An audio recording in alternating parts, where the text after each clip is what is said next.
Hi friends, இன்றைக்கி நம்ம பார்க்க போகிறது எப்படி கண்ணந்திப்பள்ளி ரசம் பண்ணுறதுன்னு. இதுக்கு நிறைய மருத்துவ குணங்கள் இருக்குது. இதுக்கு தேவையான இன்க்ரீடியன்ட்ஸ் என்ன நம்ம பார்க்கலாம் வாங்க.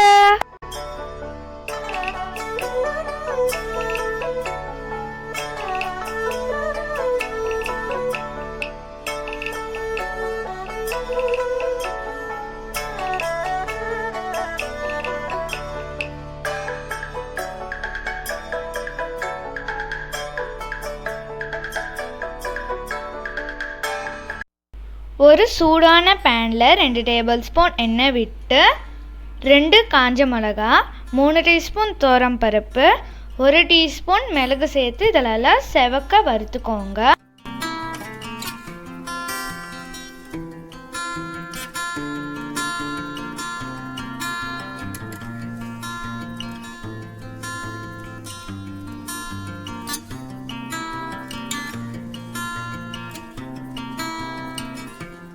அவ்வளோதான், இதை செவக்க வறுத்தாச்சு. இது ஒரு மிக்ஸி ஜாருக்கு நம்ம மாற்றிடலாம். நான் எங்கே கண்ணந்திப்பள்ளி இலை எடுத்திருக்கேன். ஒரு வேளை உங்களுக்கு இது கிடைக்கலன்னா ஸ்க்ரீனில் ஃப்ளாஷ் ஆகிட்டு இருக்கிற அந்த கண்ணந்திப்பள்ளி கடைகளில் கிடைக்கும், அதை கூட நீங்கள் யூஸ் பண்ணிக்கலாம்.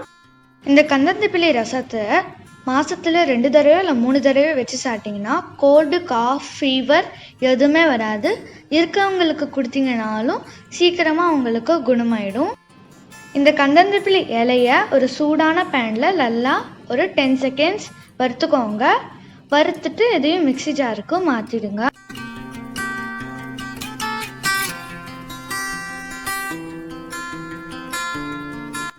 மிக்ஸி ஜாருக்கு மாற்றின அப்புறம் இது கூட 1 டீஸ்பூன் ஜீரகம் சேர்த்து நல்லா ஒரு பவுடர் மாதிரி அரைச்சிக்கோங்க.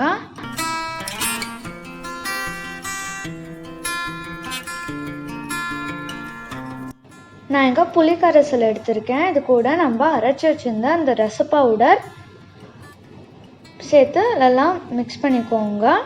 புளி கொஞ்சம் நிறையவே சேர்த்துக்கோங்க. இந்த ரசத்துக்கு நிறைய புளி சேர்த்தாதான் நல்லா டேஸ்ட்டாக இருக்கும். 1 டீஸ்பூன் மஞ்சத்தூள், அப்புறமா தேவையான அளவு உப்பு சேர்த்து இதெல்லாம் மிக்ஸ் பண்ணிக்கோங்க. மிக்ஸ் பண்ணிவிட்டு இதை ஒரு 1 மினிட் இதெல்லாம் பாயில் பண்ணிக்கோங்க.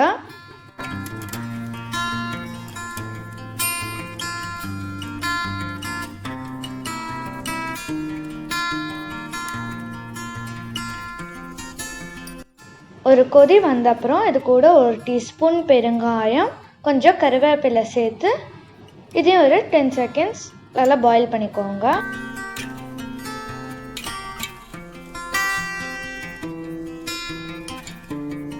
இது ரொம்ப நேரம்லாம் பாயில் பண்ண வேணாம். ஒரு 10 செகண்ட்ஸ் இது பாயில் ஆன அப்புறம் இது கூட 1 கப் தண்ணி விட்டு மிக்ஸ் பண்ணிவிட்டு இது ஒரு கொதி வரவெல்லாம் வெயிட் பண்ணுங்கள்.